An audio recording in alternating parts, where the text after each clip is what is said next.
नमस्कार दोस्तों। आज की कहानी है पवित्र ईर्ष्या। सुभद्रा कुमारी चौहान जी द्वारा लिखित। बिमला अपने बगीचे में माली के साथ तरह तरह के फूल और पत्तियों को पहचान रही थी और उन्हीं के साथ खेल रही थी, क्योंकि उसके साथ खेलने के लिए उसके कोई सगे संबंधी भाई बहन ना थे। आज राखी का त्योहार था। 12 महीने का दिन। सभी बच्चे अपने अपने घरों में खेल कूद रहे थे। इस चहल पहल में किसी को आज बिमला की याद ना रही, इसलिए वह बिल्कुल अकेली पड़ गई थी। अचानक उसकी दृष्टि सड़क पर हरी भरी साड़ियों से सजी हुई कुछ स्त्रियों और बालिकाओं पर पड़ी, जिनके हाथों में चांदी के समान चमकती हुई थालियों में फूल माला, फल फूल और नारियल के साथ रंग बिरंगी राखियां चमचमा रही थीं। उसी समुदाय में बिमला की सखी चुन्नी भी थी। चुन्नी को देखकर बिमला चुप न रह सकी। कौतूहल बस वो पुकार उठी, इतनी सज सजा के कहाँ जा रही हो चुन्नी? ये थाली में क्या लिए हो चमकता हुआ? चुन्नी बिमला की अनभिज्ञता पर हंस पड़ी, बोली, इतना भी नहीं जानती बिन्नो, आज राखी है ना, हम लोग भगवान जी के मंदिर में पूजा करने जाती हैं, वहां से लौटकर फिर राखी बांधेंगी। किसे बांधेगी राखी? बिमला ने उत्सुकता से पूछा। इस प्रश्न पर सब खिलखिला के हंस पड़ी। बिमला शर्मा गई। चुन्नी बिमला की सहेली थी। अपनी सखी के ऊपर इस प्रकार सबका हंसना उसे भी अच्छा नहीं लगा। वह बिमला के पास आकर बोली, बिन्नो, अभी हम लोग भगवान जी की पूजा करके उन्हें राखी बांधेंगी, फिर घर आकर अपने अपने भाइयों को बांधेंगी। तुम भी चलो ना हमारे साथ। पर मैंने तो अभी अम्मा से पूछा ही नहीं। माँ से पूछकर मंदिर में आ जाना। यह कहकर चुन्नी चली गई। बिमला अपने हृदय में राखी बांधने की प्रबल उत्कंठा लिए हुए बड़े उत्साह से माँ के पास आई। उसकी माँ कमला बैठी कुछ पकवान बना रही थी। वो 9 वर्ष की बालिका घर में बिल्कुल अकेली होने के कारण अब भी निरी बालिका थी। वह माँ के गले में दोनों बाहें डालकर पीठ पर झूल कर बोली, मैं भी राखी बांधूंगी माँ। तू किसे राखी बांधेगी बेटी? माँ ने किंचित उदासी से पूछा। तुम जिसे कह दोगी माँ, बिमला ने सरल भाव से कह दिया, किंतु माँ की आंखों के आंसू रुक न सके। कुछ क्षणों में अपने को कुछ स्वस्थ पाकर कमला ने कहा, तेरी किस्मत में राखी बांधना लिखा ही होता तो क्या 4 भाइयों में से एक भी न रहता? राखी का नाम लेकर जला मत बेटी, चुप रहा। माँ के आंसुओं से बिमला सहम सी गई। कहाँ के और किसके 4 भाई? वे कुछ भी न समझी। हाँ, वे इतना ही समझी कि राखी के नाम से माँ को दुख होता है, इसलिए राखी का नाम अब माँ के सामने नहीं लेना चाहिए। पर राखी बांधने की उसकी उत्कंठा को वो दबा न सकी। किसे राखी बांधे और कैसे बांधे, इसी उधेड़बुन में वो फिर बगीचे की ओर चली गई। फाटक के नज़दीक चुपचाप बैठकर वह गीली मिट्टी के लड्डू, पेड़ा, गुजिया और तरह तरह के पकवान बनाने लगी, किंतु राखी की समस्या अभी तक उसके सामने उपस्थित थी। इसी समय रोली का टीका लगाए, फूलों की माला पहने और हाथों में चमकती हुई राखियां बांधे हुए उसके पास अखिलेश आया। वो अपना वैभव बिमला को दिखलाना चाहता था, क्योंकि बिमला और उसमें मित्रता होने के साथ साथ सदा इस बात की भी लाग डांट रहती थी कि कौन किससे किस बात में बढ़ा चढ़ा है। दोनों सदा इस बात को सिद्ध करना चाहते थे कि हम तुमसे किसी बात से कम नहीं हैं।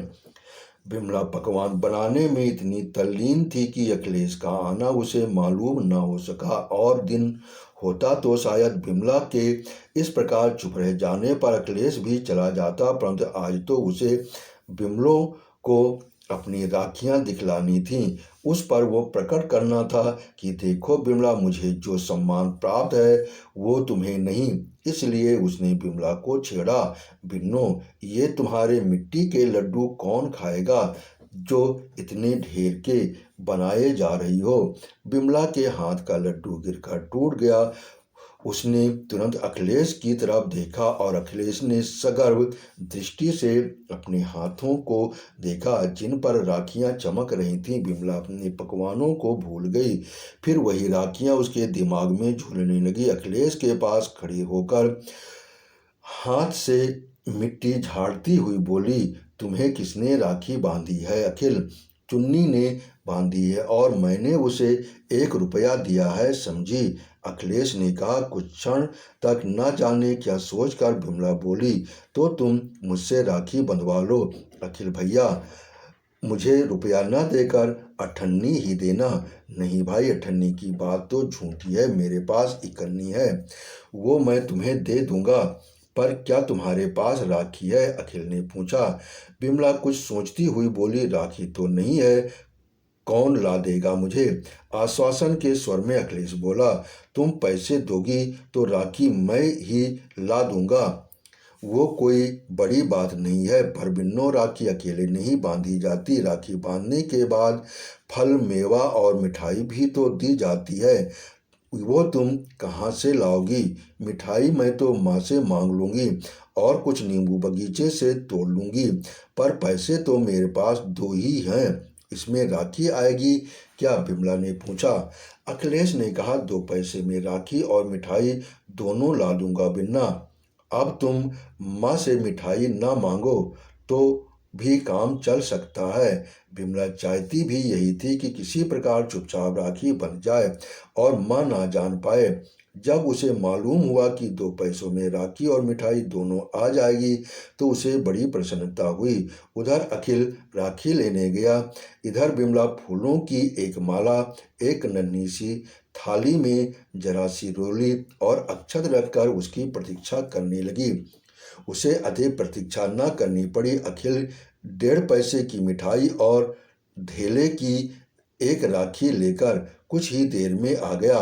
माली के घर से जरा सा मीठा तेल मांग कर एक मिट्टी का दिया जलाया गया और वहीं गोधूली की पवित्र बेला में एक अबोध बालिका ने एक बालक को 2 पैसे के से सदा के लिए भाई के रूप में बांध लिया।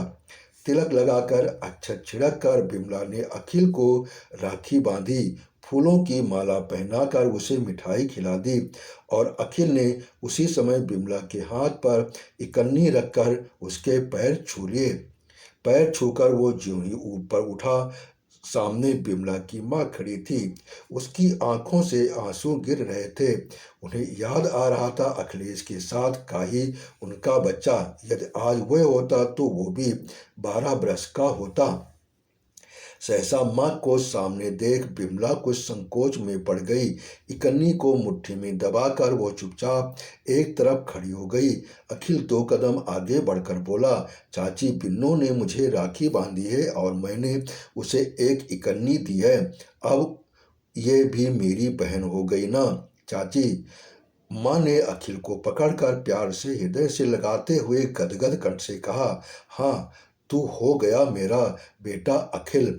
अखिलेश ने बिमला की माँ की बात सुनी या ना सुनी, किंतु वो अपनी एक बहन के कारण बहुत परेशान रहता था। वह उससे सदा लड़ती थी।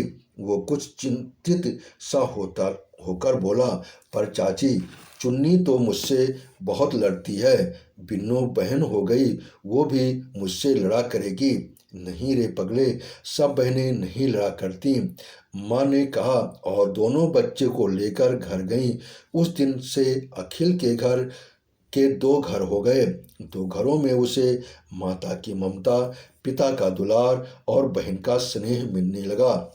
इस खिलवाड़ को हुए प्रायः 8 साल बीत गए। बिमला अब 17 साल की युवती थी। बिमला अपने अखिलेश और अखिलेश दोनों सगे भाई बहन से किसी बात में कम न थे। अब भी हर साल बिमला बड़ी धूमधाम से अखिलेश को राखी बांधा करती थी। चुन्नी सगी बहन होकर भी अखिलेश के हृदय में वो स्थान न बना सकी जो बिमला ने अपने सरल और नम्र स्वभाव के कारण बना लिया था। विमला सरीखी बहन पर अखिलेश को उसी प्रकार गर्व था जिस प्रकार विमला को अखिलेश के समान सुशील, तेजस्वी, मनस्वी भाई के पाने पर था। बीए की परीक्षा में यूनिवर्सिटी भर में फर्स्ट आ जाने के कारण अखिलेश को विदेश जाकर विशेष अध्ययन के लिए सरकारी छात्रवृत्ति मिली और उसे 2 साल के लिए विदेश जाना पड़ा। विदेश जाने के 1.5 साल बाद ही अखिलेश को लाल लिफाफे में विमला के विवाह का निमंत्रण मिला। विमला के विवाह के समाचार से वो प्रसन्न तो हुआ, परंतु वो विवाह में सम्मिलित न हो सकेगा, इससे उसे कुछ दुख भी हुआ। विमला अपने माता पिता की अंतिम संतान थी। उससे बड़े उसके 4 भाई और 2 बहनें 2-2, 3-3 साल के होकर नहीं रही थीं। न जाने कितने टोटके, पूजा पाठ और जप तप के बाद वो इस लड़की को किसी प्रकार जिला सके थे। नई सविता की पक्षपातिनी होने पर भी संतान के लिए विमला की मां ने जिसने जो कुछ बतलाया वही किया। विमला के गले में किसी महात्मा की बताई हुई एक ताबीज अब तक पड़ी हुई थी। तात्पर्य यह है कि माता पिता दोनों ही बहुत दुलारी थी। 15वें वर्ष में पैर रखते ही माँ ने उसके विवाह की चिंता हो गई थी, पर बाबू अनंतराम कुछ लापरवाह से थे। विवाह का ध्यान आते ही वे सोचते, एक ही तो लड़की है, वो भी चली जाएगी तो घर तो जंगल हो जाएगा। जितने दिन विवाह टले उतने ही दिन अच्छा है। इसी से वे कुछ बेफिक्र से रहते। उसके अतिरिक्त उन्हें विमला के योग्य कोई वर भी न मिलता था। वर अच्छा मिलता तो घर मन का न होता, और घर अच्छा मिलता तो वर में कोई न कोई बात ऐसी रहती जिससे वे विवाह करने में कुछ हिचकते थे। उनके मकान के कुछ ही दूर पर गंगा अपनी निर्मल धारा में तेजी से बहा करती थी। प्रायः वहाँ के सब लोग रोज गंगा ही में स्नान करते थे। विमला भी अपनी माँ के साथ रोज गंगा नहाने जाती थी। एक दिन प्रातःकाल दोनों माँ बेटी नहाने गई थीं। अचानक विमला का पैर फिसला और वो बह चली।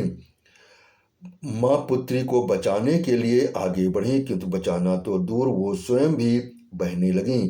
घाट पर किसी व्यक्ति की नज़र उन पर नहीं पड़ी, इसलिए दोनों माँ बेटी बहती हुई पुल के नज़दीक पहुंच गईं। पुल के ऊपर से कुछ कॉलेज के विद्यार्थी घूमने निकले थे। एक की नज़र इन असहाय स्त्रियों पर पड़ी, वो फौरन कूद पड़ा। बहुत अच्छा तैराक होने के कारण अपने ही बाहुबल पर वो दोनों माँ बेटी को बाहर निकाल लाया। उसकी सहायता के लिए दूसरे विद्यार्थी भी घाट पर आ गए थे। कोई डॉक्टर के लिए दौड़ा, कोई मोटर के लिए। कुछ देर में माँ तो होश में आ गई, पर विमला स्वस्थ न हुई। इसी बीच अनंतराम जी के पास भी खबर पहुंची। वे भी दौड़ते हुए आए। कमला और विमला अभी तक नहाकर वापस न गई थीं। उन्हें रह रहकर आशंका हो रही थी कि कहीं वे ही न हों। घाट पर पहुंचकर देखा तो आशंका सत्य निकली। मोटर पर कमला और विमला को बैठाकर वे घर आए। वे अपने उपकारी उस विद्यार्थी को भी न भूले जिसने उनकी स्त्री और कन्या को डूबने से बचाया था। अनंतराम जी के आग्रह से विनोद को भी उनके घर तक आना पड़ा। विमला कई दिनों तक बीमार रही। विनोद प्रायः रोज उसे देखने आता रहा। इसी बीच में अनंतराम ने विनोद का सब हाल मालूम कर लिया और उन्होंने विनोद को सब प्रकार से विमला के योग्य समझा। उन्होंने ईश्वर को कोटिसा धन्यवाद दिए जिसने घर बैठे विमला के लिए योग्य पात्र भेज दिया था। विनोद वसंतपुर का निवासी था और यहाँ कॉलेज में एमए फाइनल में इसी साल बैठने वाला था। परिवार में पिता को छोड़कर और कोई न था। पिता डिप्टी कलेक्टर और बसंतपुर के प्रसिद्ध रईस थे। विनोद स्वयं बहुत सुंदर, स्वस्थ, तेजस्वी और मनस्वी नवयुवक था। अन्य नवयुवकों की तरह उसमें उच्छृंखलता नाम मात्र को न थी। वो विमला को देखने आता था अवश्य, पर जब तक अनंतराम जी स्वयं उसे अपने साथ लेकर भीतर न जाते, वो कभी अंदर न जाता। उसके इस व्यवहार और अध्ययनशीलता तथा उसकी विद्या और बुद्धि पर अनंतराम और उसकी दोनों स्त्री दोनों ही मुग्ध थे, और इसीलिए अपनी प्यारी पुत्री को उन्होंने विनोद को सौंप दिया। विनोद भी विमला के शील स्वभाव पर मुग्ध था। इसके पहले उसने विवाह की तरफ सदा अनिच्छा ही प्रकट की थी, किंतु विमला के साथ जो विवाह का प्रस्ताव हुआ तो उसे वो टाल न सका, प्रसन्नता से स्वीकार कर लिया। विनोद विमला को इतना अधिक चाहते थे कि विवाह के बाद वे 2-3 महीने तक माँ के घर वापस न आ सकी। विनोद उसे रोकते न थे, पर विमला जानती थी कि उसके जाने के बाद उन्हें कितना बुरा लगेगा। माता पिता से मिलने के लिए कभी कभी वे बहुत विकल भी हो जाती थी। उसकी इस विकलता से विनोद को भी दुख होता था, किंतु वो विमला का क्षणिक वियोग भी सहने को तैयार न था। यहाँ तक कि उसने अपने मित्रों से मिलना जुलना बंद सा कर रखा था। उसका अधिकांश समय उसके शयनगार में ही बीतता। वहीं वो पढ़ते लिखते और विमला वहीं उसकी आंखों के सामने रहती। विवाह के 3 महीने बाद विनोद के पिता की बदली उसी शहर में हो गई जहां विमला का मैका था। विमला और विनोद दोनों ही इससे प्रसन्न हुए। अब विमला को माता पिता से मिलने की भी सुविधा हो गई और विनोद का भी साथ न छूटता था। अब वह प्रायः दूसरे तीसरे दिन घंटे 2 घंटे के लिए आकर अपने माँ बाप से मिल जाया करती थी।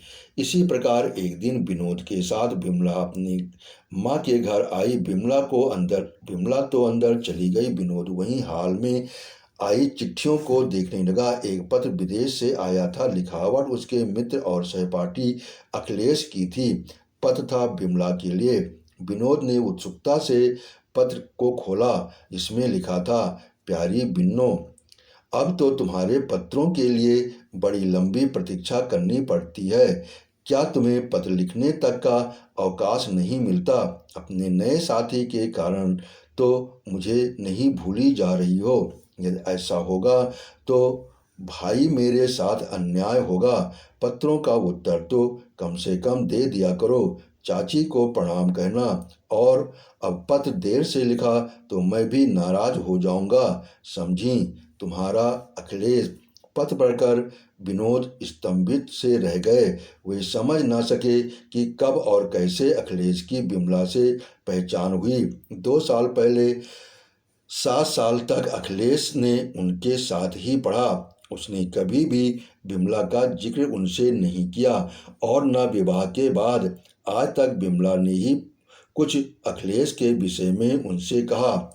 और अब पत्र आते ही तो विमला के मैके में पत्र की भाषा तो यही प्रकट करती है जैसे दोनों बहुत दिनों से बहुत घनिष्ठ मित्र के रूप में रह रहे हैं।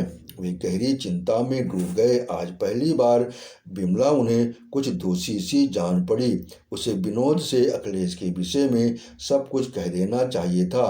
अखिलेश के प्रति भी आज विनोद के हृदय में एक प्रकार से के ईर्ष्याजनित भाव जागृत हुए। फिर पत्र पढ़ने के बाद वे अंदर ना जा सके। पत्र को जेब में रखकर चुपचाप अपने घर चले आए। विमला ने विनोद को की कुछ देर तक प्रतीक्षा की। जब वे अंदर न गए तो उसने आकर बैठक में देखा। वहाँ भी उन्हें न पाकर वो समझी कहीं गए होंगे, किंतु जब 2 घंटे तक विनोद न लौटा तो घबराई हुई अपनी माँ से कि कार में बैठकर ससुराल गई। A reserved lover makes a suspicious husband। ये कहावत विनोद पर अक्षरशः चरितार्थ होती थी। वे विमला को जितना ही अधिक प्यार करते थे उतना ही उन्हें उस पर संदेह भी होता था। नौकर चाकर से भी विमला का बात करना उन्हें अच्छा न लगता था। वे विमला पर अपना एक छत्र अधिकार चाहते थे। वे तो कदाचित यहाँ तक चाहते थे कि विमला को किसी प्रकार बहुत से छोटे आकार में परिवर्तित करके अपने पॉकेट में रख लें, जिसमें वही केवल विमला को देख सकें, वहाँ तक कि किसी की पहुँच ही ना हो सके। विमला घर आई तब वे अपनी खाट पर लेटे थे। उन्होंने जानबूझकर अखिलेश की एक फोटो निकालकर अपनी चारपाई पर रख ली थी। विमला ने पहुंचकर पति का चेहरा देखा। देखते ही पहचान लिया कि उन्हें किसी प्रकार का मानसिक क्लेश हो रहा है। वे उनके पास पहुंचकर खाट पर बैठ गई। बैठते ही उनकी दृष्टि अखिलेश की फोटो पर पड़ी।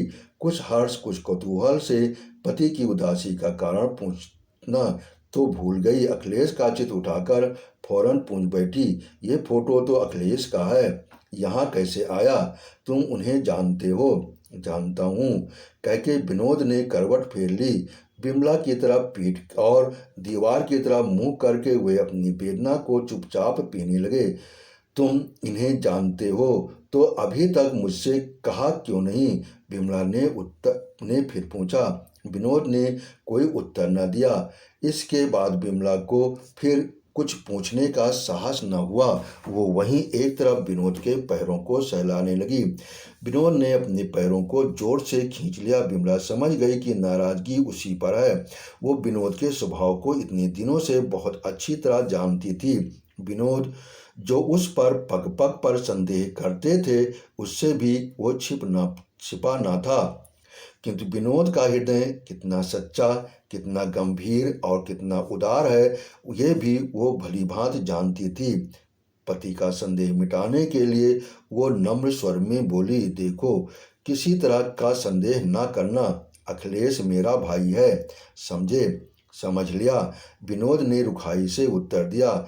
विमला ने फिर उसके उसी नम्र स्वर में पूछा, और तुम वहाँ से चुपचाप मुझे छोड़कर चले क्यों आए?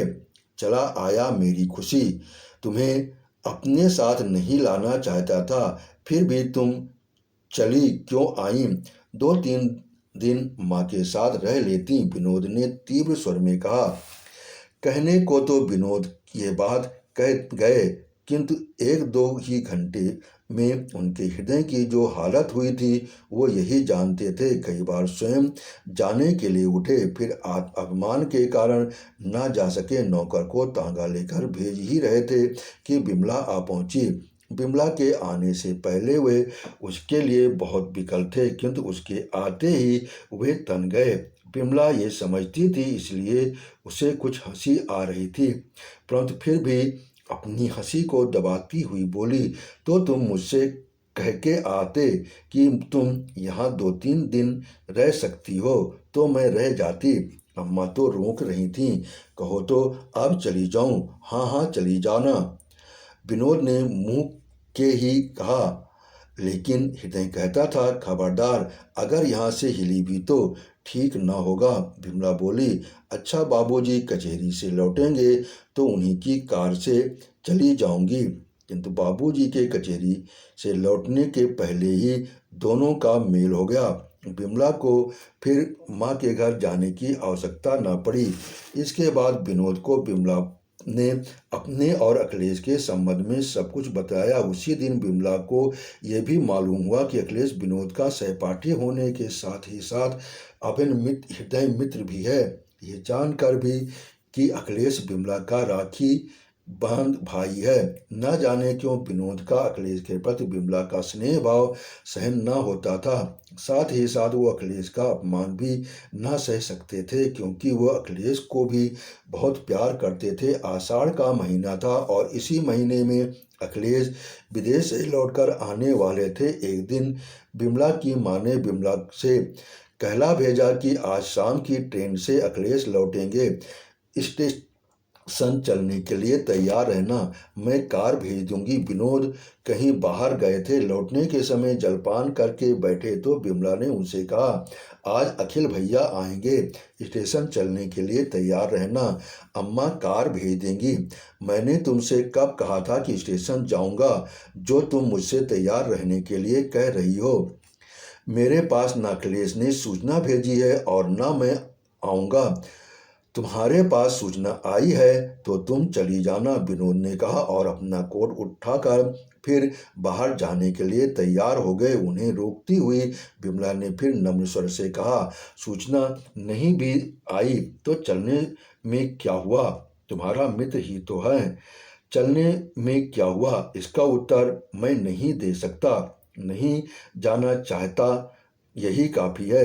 कहते हुए विनोद फिर आगे बढ़े। विमला ने उनका कोट पकड़ लिया, बोली, तुम नहीं जाओगे तो सब लोग बुरा मानेंगे, चलो हम लोग स्टेशन से अपने घर आ जाएंगे, उनके घर न जाएंगे बस। विनोद ने चिढ़कर कहा, क्यों सिर खाए जाती हो बिन्नो, एक बार कह तो दिया कि मैं न जाऊंगा, तुम्हारा भाई है, तुम खुशी से जाओ, मैं तुम्हें नहीं रोकता। तुम ना जाना चाहती हो तो तुम्हें जाने के लिए मैं विवश नहीं करता, फिर तुम ही क्यों चलने के लिए मुझ पर इतना दबाव डाल रही हो। कहते हुए कोट छुड़ाकर विनोद चल दिए। विमला चुप हो गई। उसने आज ही अनुभव किया कि विवाह के बाद स्त्री इतनी पराधीन हो जाती है। उसे पति की इच्छाओं के सामने अपनी इच्छाओं और मनोवृत्तियों का किस प्रकार दमन करना पड़ता है। वो जानती थी कि विनोद बार बार जाने के लिए कहते हैं अवश्य, पर यदि वो सचमुच चली जाए तो उन्हें कितनी मानसिक वेदना होगी, उसके जाने का परिणाम कितना भयंकर होगा। नियत समय पर कार आई, पर विमला उतर कर नीचे भी न गई। ऊपर से ही दासी के द्वारा कहला भेजा कि सर में बहुत दर्द है, इसलिए वह स्टेशन ना जा सकेगी। स्टेशन पर उतरते ही सबसे पहले अखिलेश ने विमला के विषय में पूछा और उसे अस्वस्थ जानकर वो उन्हें दुख हुआ। सबसे मिलजुल कर वो स्टेशन से सीधे विमला के घर आए। विमला स्टेशन ना गई थी, फिर भी उसे पूर्ण विश्वास था कि उसे स्टेशन पर ना पाकर अखिलेश सीधे उससे मिलने आवेंगे, इसलिए वो अपने छज्जे पर से उत्सुक आंखों से मोटर की प्रतीक्षा कर रही थी। उसने अपनी माँ की मोटर दूर से देखी और दौड़कर नीचे आ गई। उसे याद न रहा कि वह सिरदर्द का बहाना करके ही स्टेशन नहीं जा सकी थी। विमला ने देखा विनोद और अखिलेश साथ ही मोटर से उतरे। उनकी माँ उन्हें छोड़कर बाहर से ही चली गईं। वो पुरानी प्रथा के अनुसार बेटी के घर जाना अनुचित समझती थी। विमला उन्हें ड्राइंग रूम में ही मिली। उसे देखते ही अखिलेश ने स्नेहसिक्त स्वर में उससे पूछा, कैसी दुबली हो गई हो बिन्नो, क्या बहुत दिनों से बीमार हो। देखो अब मैं आ गया हूँ, अब तुम बीमार न रहने पाओगी। विमला हंस पड़ी, बोली, अखिल भैया, तुम्हें तो मैं सदा दुबली ही दिखा करती हूँ, पर तुम कितने दुबले हो गए हो, तुम्हारा स्वास्थ्य भी तो बहुत अच्छा नहीं जान पड़ता। इसी प्रकार बहुत सी आवश्यक अनावश्यक बातों के बाद अखिल ने विनोद की पीठ पर एक हल्का सा हाथ का धक्का देते हुए कहा, और क्यों बेपाजी, मुझसे बिना पूछे तुझे मेरे बहनोई बनने का दुस्साहस कैसे हो गया। विनोद हंसता हंसता बोला, अखिल यार, इतने दिनों तक विदेश में रहकर भी तुम निरे बुद्धू ही रहे, कहीं ऐसी बातें भी किसी से पूछकर की जाती हैं। अखिल भी हंस पड़ा। रात अधिक हो चुकी थी, इसलिए वो घर जाने के लिए उठे। विमला ने उनसे जाते समय पूछा, अब कब आओगे अखिल भैया, तुम जब कह दो बिन्नो, अखिल ने उत्तर दिया। विमला ने उनसे दूसरे दिन फिर आने के लिए कहा। इसके बाद अखिल अपने घर गए। विनोद को विमला का अखिलेश के प्रति इतना प्रेम प्रदर्शित करना, इस प्रकार अनुरोध से बुलाना अच्छा न लगा। वे बोले तो कुछ नहीं, पर उनकी प्रसन्नता उदासी में परिणित हो गई। उनसे कुछ न करने पर भी उनकी भाव भंगिमा और व्यवहार से विमला समझ गई कि विनोद को कुछ बुरा लगा है। विनोद ने विमला के बहुत आग्रह करने पर अपने हृदय के सब भाव उसे साफ साफ कह दिए। उन्होंने ये भी कहा कि उन्हें विमला का अखिलेश के प्रति इतना स्नेह भाव संदेहात्मक जान पड़ता है। विमला ने अपने प्रयत्न भर उनके संदेह को दूर करने की कोशिश की और अंत में उन्हें यहाँ तक कि आश्वासन दिया कि वे विनोद ना चाहेंगे तो बिमला अखिलेश से कभी मिलेगी भी नहीं। किंतु इतने वर्षों का संबंध कुछ घंटों में ही तोड़ देना बहुत कठिन है। दूसरे दिन अखिलेश के आते ही बिमला ये भूल गई कि रात में क्या क्या बातें हुई थी। फिर वो अखिलेश से उसी प्रकार प्रेम की बातें करने लगी। किंतु कुछ ही क्षण में विनोद की मुखाकृति ने उसे रात की बातों की याद दिला दी। वो कुछ गंभीर हो गई, उसकी आंखें करुणा और विवशता से छलक आईं। विमला की आंखों में करुणा का आविर्भाव होना स्वाभाविक ही था, क्योंकि वह हृदय से दुखी थी। उस पर जो संदेह था वो निर्मूल था। वह जिस मर्मांतक पीड़ा का अनुभव कर रही थी उसे वही समझ सकता था जिसका पवित्र संबंध कभी संदेह की दृष्टि से ना देखा गया हो। विमला प्रयत्न करने पर भी अपने आंखों की करुणा न छिपा सकी। उसने एक दो बार अखिलेश की ओर देखा और थोड़ी बातचीत भी की, किंतु अपनी विवशता या कातरता प्रकट करने के लिए नहीं, किंतु ये प्रकट करने के लिए कि उसके इस व्यवहार और उदासीनता से अखिलेश ये न समझ बैठे कि उनका किसी प्रकार का अपमान हुआ है। विमला की दृष्टि और व्यवहार से विनोद का संदेह और बढ़ गया। वे विमला की प्रत्येक भावभंगी को बड़े ध्यान से देख रहे थे और जितना ही वे उस पर विचार करते उतना संदेह गहरा होता जाता था। ये अखिलेश ने भी देखा कि आज विमला और विनोद दोनों ही कुछ अस्वस्थ और अनमने हैं, किंतु उनकी अस्वस्थता के कारण अखिलेश ही हो सकते हैं, ये वो सोच भी न सके, क्योंकि विनोद और विमला दोनों के प्रति उनका पवित्र और प्रगाढ़ प्रेम था। उस स्नेह भाव को ध्यान में लाते हुए उदासी का कारण अपने आप को समझ लेना अखिलेश के लिए आसान न था, किंतु फिर भी विनोद और विमला दोनों के ही व्यवहार में आज उन्हें आश्चर्य में डाल दिया। वो न जाने किस विचारधारा में डूबे हुए अपने घर गए। जाते समय कुछ हिचक और कुछ संकोच के साथ विमला ने उनसे कहा, कभी कभी आया करना अखिल भैया। विनोद उठकर अखिल के साथ हो लिए। बातचीत करते करते विनोद अखिल के घर तक पहुंच गए। उन्होंने अखिलेश के साथ ही भोजन भी किया। दोनों का प्रेम सच्चा है। उनका स्नेह इतना निष्कपट था कि विनोद अपने इस संदेह को भी अखिल से न छिपा सके। उन्होंने अखिल से यहाँ तक कह दिया, भाई अखिल, या तुम मुझे सुखी देखना चाहते हो तो विमला से जरा कम मिलो। मैं ये जानते हुए भी कि तुम मेरे हितैषी हो, मेरे बंधु हो, विमला चाहे एक बार मुझसे कोई बात छिपा भी जाए पर तुम ना छिपा सकोगे। नहीं चाहता कि तुम विमला से अधिक मेल जोल रखो अखिलेश। मुझे ऐसा जान पड़ता है कि तुम्हारे स्नेह के सामने विमला के हृदय में मेरे स्नेह का दूसरा स्थान हो जाता है। तुम्हारा मूल्य उसकी आंखों में मुझसे कहीं ज़्यादा हो जाता है। ये बात तो सच है, क्योंकि मैं उसका भाई हूँ। अखिलेश ने किंचित मुस्कुरा कर कहा। फिर वो गंभीर होकर बोले, विनोद, तुम जैसा चाहो, मैं विमला से मिलने के लिए बहुत उत्सुक भी नहीं हूँ, और यदि तुम चाहो तो यह स्थान भी बदल दूँ, कहीं और चला जाऊँ। अभी लौटे दिन ही कितने हुए हैं, सर्विस दूसरी जगह भी तो कर सकता हूँ। विनोद घबरा कर बोल उठे, नहीं अखिल, तुम यहाँ से कहीं जाओ मत। भाई, तुम तो 2 साल के बाद लौटे हो, फिर पिता की बदली यहाँ हो गई तो सौभाग्य से हम दोनों को फिर से साथ साथ रहने का अवसर मिला है। उसे मैं व्यर्थ ही नहीं जाने देना चाहता। यहाँ आकर क्या तुम विमला से मिलना जुलना कम नहीं कर सकते? अरे भाई, तुम जो कहो सब कर सकता हूँ, पर 12 बज रहे हैं, जाओ, सोने भी दोगे या नहीं? अखिल ने हंसते हुए कहा। इसके बाद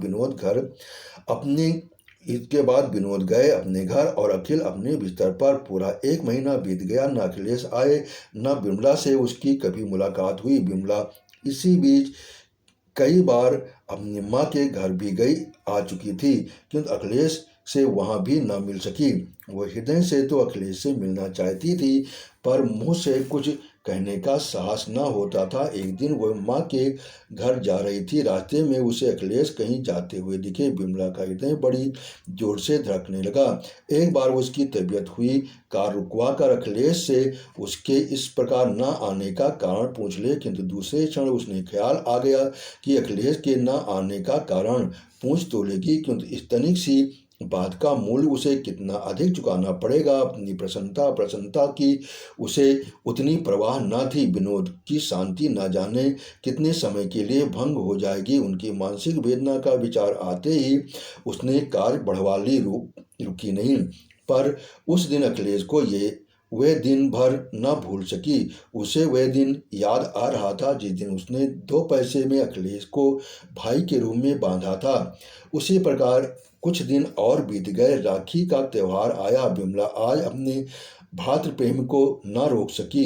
वैसे वो चाहती तो माँ के घर जाकर वहाँ अपनी माँ के द्वारा अखिलेश को बुलवा सकती थी, किंतु विनोद से छुपाकर वो कुछ भी न करना चाहती थी। इसलिए वो विनोद के पास जाकर कुछ संकोच के साथ बोली, आज राखी है, तुम मुझे अखिल भैया के घर ले चलना, मैं उन्हें राखी बांध आऊँगी। विनोद किसी पुस्तक को एकाग्रचित्त से पढ़ रहे थे। विमला की बात कदाचित बिना सुने ही उन्होंने सिर झुकाए कह दिया, अच्छा।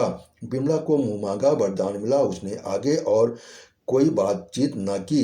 कौन जाने बातचीत के सिलसिले में कोई बहस छिड़ जाए और वो अखिलेश को राखी न बांध सके। आज विमला बहुत प्रसन्न थी। उसने कई तरह के पकवान जो अखिलेश को अच्छे लगते थे अपने हाथ से बनाए, तरह तरह के फल मंगवाए और शाम को राखी बांधने के लिए जाने की तैयारी करने लगी। एक दासी द्वारा उसने अखिलेश के पास संदेशा भिजवा दिया कि आज शाम को 6 बजे हम दोनों अखिलेश भैया से मिलने आवेंगे, वे घर में ही रहें, कहीं न जाएं। इस संदेश में अखिल को कुछ आश्चर्य न हुआ क्योंकि उस दिन राखी थी। विमला दिन भर बड़ी उमंग और उत्सुकता से संध्या की प्रतीक्षा करती रही, किंतु शाम को जब 6 बजे वो विनोद ने अपनी पुस्तकों में से सिर न उठाया तो धीरे से जाकर विनोद से पास बैठ गई। विनोद ने सप्रेम दृष्टि से विमला की ओर देखकर कहा, कहो बिन्नो रानी, आज कुछ खिलाओगी नहीं? विमला ने तुरंत अपने बनाए हुए कुछ पकवान तस्ती में लाकर रख दे। विनोद ने उन्हें खाया। विनोद को इतना प्रसन्न देखकर विमला का साहस बढ़ गया। बोली, देखो 6 से 6:30 बज गए, अखिल भैया के घर कब तक चलोगे? विनोद की हंसी कुछ मिश्रित उदासीनता में परिणित हो गई। दृष्टि का प्रेम भाव तिरस्कार में बदल गया और कुछ क्षण तक चुप रहकर वे रूखे स्वर में बोले, मैं तो ना जाऊंगा, तुम जाना चाहो तो चली जाओ। विमला को जैसे काट सा मार गया। वह विनोद के इस भाव परिवर्तन को न समझ सकी। कुछ चिढ़कर बोली, तुम्हें सवेरे ही कह देना था कि न जाएंगे तो मैं खबर ही न भिजवाती। मैंने तो नहीं कहा था कि मैं तुम्हारे साथ अखिल के घर चलूँगा, पर तुमने खबर भिजवा दी हो तो चली जाओ, मैं रोकता नहीं। हाँ, एक बार नहीं अनेक बार मैं तुम पर यह प्रकट कर चुका हूँ कि अखिल से तुम्हारा मिलना जुलना मुझे पसंद नहीं। फिर भी तुम जैसे उसके लिए व्याकुल सी रहा करती हो। यदि तुम्हें मेरी मानसिक वेदनाओं का कुछ ख्याल नहीं है तो जाओ, पर मुझे क्यों अपने साथ घसीटना चाहती हो?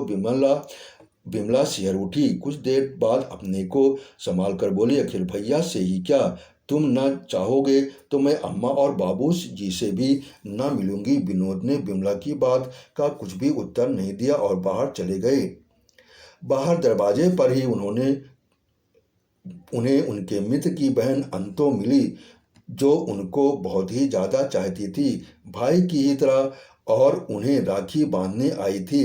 विनोद उस समय किसी अतिथि के स्वागत के लिए तैयार न थे, विशेषकर यदि अतिथि स्त्री हो। तब अभी अभी वो विमला की अखिल से न मिलने के लिए तेज बातें कह चुके थे। दूसरे ही क्षण किसी दूसरी स्त्री के साथ, जो विनोद की वैसी ही बहन हो जैसी विमला अखिल की।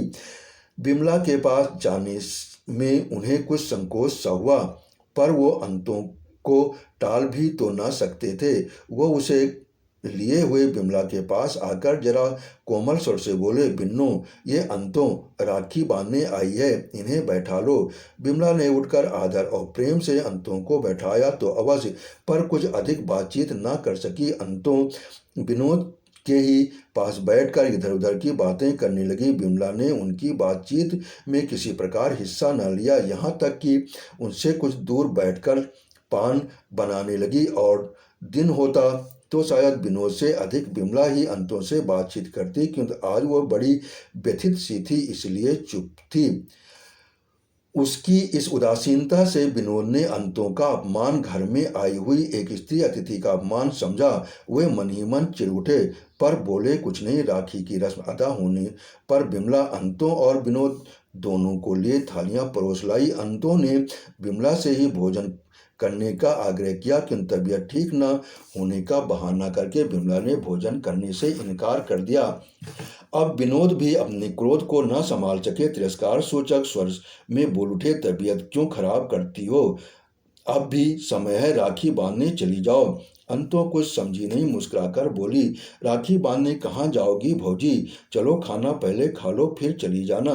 बिमला तो कुछ न बोली, पर विनोद फिर उसी स्वर में बोले, तुम क्या जानो अंतो, आदमी तो वो जो इशारे को समझ जाए। आज त्योहार का दिन और ये जाएंगी अखिलेश के घर उसे राखी बांधने।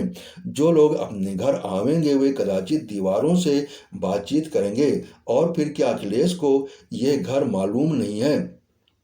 चाहते तो वो न आ सकते थे। अंतों कुछ घबरा सी उठी, बोली, जाने भी दो विनोद भैया, त्योहार के दिन गुस्सा नहीं करते। बिमला चुपचाप हाथों में सरौता सुपारी ज्यों की त्यों लिए बैठी थी। पान सामने पड़े थे, उसकी आंखों से बरबस आंसू गिरे जा रहे थे। विनोद को बिमला का ये बर्ताव बहुत खल रहा था। अंतों की बात के उत्तर में वो फिर उसी क्रोध भरे स्वर में बोले, त्योहार के दिन गुस्सा तो नहीं किया जाता, अंतों पर रोया जाता है। सो मैं अपनी किस्मत को रोता हूँ। पिताजी न जाने कब का बैर निकाला, जो नाहक ही बैठे बिठाए मेरे गले में ये बला बांधी। देख रही हो ना, खाना इसी प्रकार से खिलाया जाता है। हमारे सामने थालियां परोस कर वे आंसू बहा रही हैं, तो हम लोग भी मर भूखे नहीं हैं, खाना दूसरी जगह भी तो खा सकते हैं। कहते हुए विनोद अंतों का हाथ पकड़कर थाली पर से उठ गए। बिमला ने किसी को रोका नहीं, उनकी मानसिक स्थिति पागलों की से भी खराब थी। उसने राखियों को उठाकर दूर फेंक दिया, फल और मिठाई उठाकर नौकरों को दे दी, माला को मसल कर दूर फेंक कर वो खाट पर गिर पड़ी और फूट फूट कर रोने लगी। अखिल का पवित्र प्रेम, उसका मधुर व्यवहार, उन दो नन्हे नन्हे अबोध बच्चों के द्वारा राखी का अभिनय, एक एक करके अतीत की सब स्मृतियां उसके सामने साकार बनकर खड़ी हो गईं। आज उसकी वही स्नेहलता जिसे वो नन्हे नन्हे अबोध बालकों ने अपनी पवित्रता पर आरोपित किया था, तरुण हृदय ने अपनी दृढ़ता से मजबूत बनाया था, एक मिथ्या संदेह के आधार पर निर्दयता से कुचली जा रही थी। बिमला कांप उठी, वो पलंग पर उठकर बैठ गई और अपने आप ही बोल उठी, हे ईश्वर, तू साक्षी है, यदि मैं अपने पद से जरा भी विचलित हूँ तो मुझे कड़ी से कड़ी सजा देना। पतिव्रत धर्म, स्त्री धर्म तो यही है ना कि प्रति की उचित अनुचित आज्ञाओं का चुपचाप पालन किया जाए। वो मैं कर रही हूँ विधाता, पर इतने पर भी यदि मेरी दुर्बल आत्मा अपने किसी आत्मीय के लिए पुकार उठे तो मुझे अपराधी न प्रमाणित करना। इसी समय माँ की भेजी हुई मिश्रानी फल, मिठाई और मेवा इत्यादि लेकर आई। बिमला भरी तो बैठी ही थी, मिश्रानी को देखते ही बरस पड़ी। अपनी क्रोध भरे स्वर में कहा, मिश्रानी, ये सब क्यों ले आई हो? ले जाओ, मैं क्या करूँगी लेकर। माँ से कहना मेरे लिए कुछ ना भेजा करें, समझ लें आज से बिन्ना मर गई। मिश्रानी कुछ देर तक स्तंभित सी खड़ी रही, उसकी समझ में नहीं आया कि क्या करे। बिमला को इस रूप में उसने कभी ना देखा था। इस प्रकार बिमला की दूसरी डांट से मिश्रानी की चेतना जागृत होती। बिमला ने अपना क्रोध फिर उसी पर उतारा, बोली, जाती हो कि खड़ी ही रहोगी? बेचारी मिश्रानी को कुछ कहने का साहस न हुआ। डरते डरते थाली वहीं मेज पर धीरे से रखकर वो जाने लगी। बिमला ने पुकारा, ये थाली उठा लिए जाओ मिश्रानी। मिश्रानी ने चुपचाप थाली उठाई और चली गई।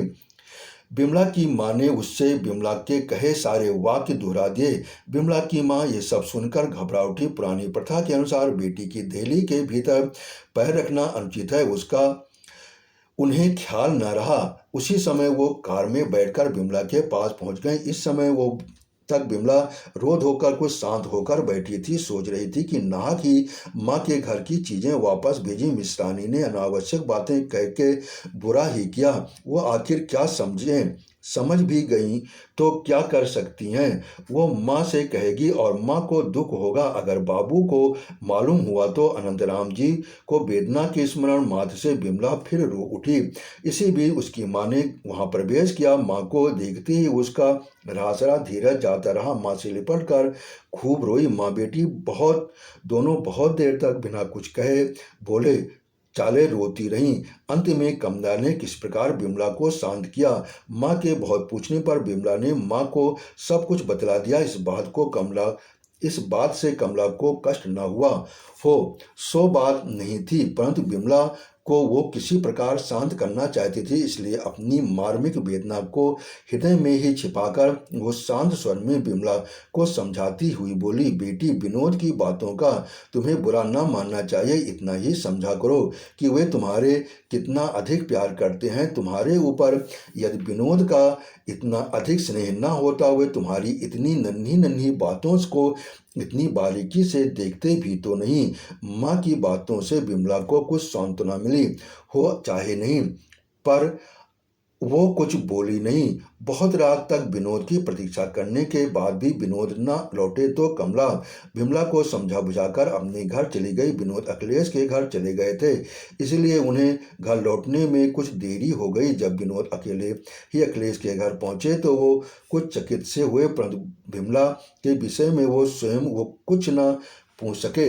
विनोद को ही ये विषय छेड़ना पड़ा। रात को बहुत सी बातें तो विनोद के ही द्वारा उन्हें मालूम हो चुकी थीं। दूसरे दिन बिमला की माँ से उन्हें और भी बहुत सी बातें मालूम हुई। अखिलेश कुछ विचलित से उठे। उन्हें अपने ही ऊपर क्रोध आया। उन्होंने सोचा, मैं ही क्या व्यक्ति हूँ जिसके कारण एक सुखी दंपत्ति का जीवन दुखी हुआ जा रहा है। उन्हें कोई प्रतिकार न सूझ पड़ा और अंत में वो ये निश्चय पर पहुंचे। इधर कुछ दिनों से वे यहीं कॉलेज के प्रोफेसर हो गए थे। उन्होंने एक पत्र भेजकर कॉलेज के प्रिंसिपल को लिखा और दूसरा लिखा विनोद के लिए। कॉलेज का पत्र उसी समय कॉलेज भेजकर दूसरा पत्र नौकर को देकर समझा दिया कि शाम को वो विनोद को दे आवे। नौकर बाजार गया था। रास्ते में विनोद से उसकी भेंट हुई। सोचा कि शाम को फिर इतनी दूर आने का झगड़ा कौन रखे। ये मिल गए हैं सो पत्र यहीं दे दूं। चिट्ठी निकालकर विनोद को देकर वो आगे निकल गए। पढ़ते ही विनोद घबरा गए। रात से बिमला की तबीयत खराब थी। वे डॉक्टर बुलाने आए थे।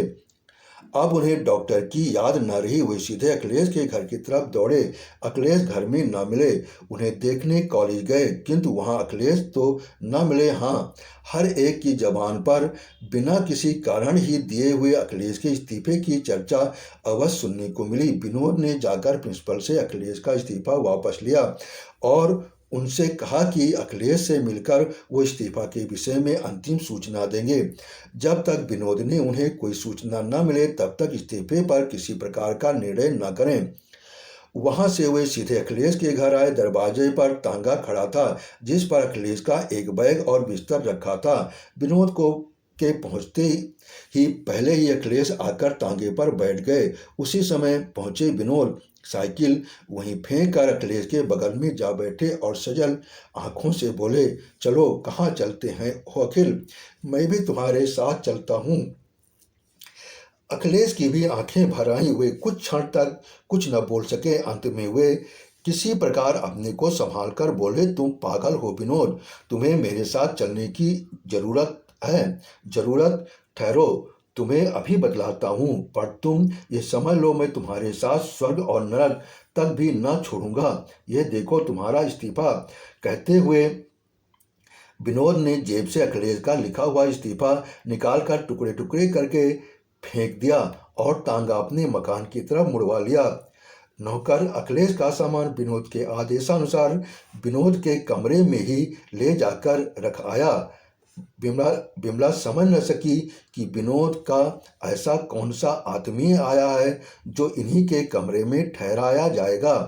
इसी समय सीढ़ियों पर विनोद ने आवाज दी, बिन्नो, ये डॉक्टर आया है। आपने कहानी सुनी, इसके लिए आपका बहुत बहुत धन्यवाद। आपने सब्सक्राइब किया, इसके लिए मैं दिल से आभारी हूँ।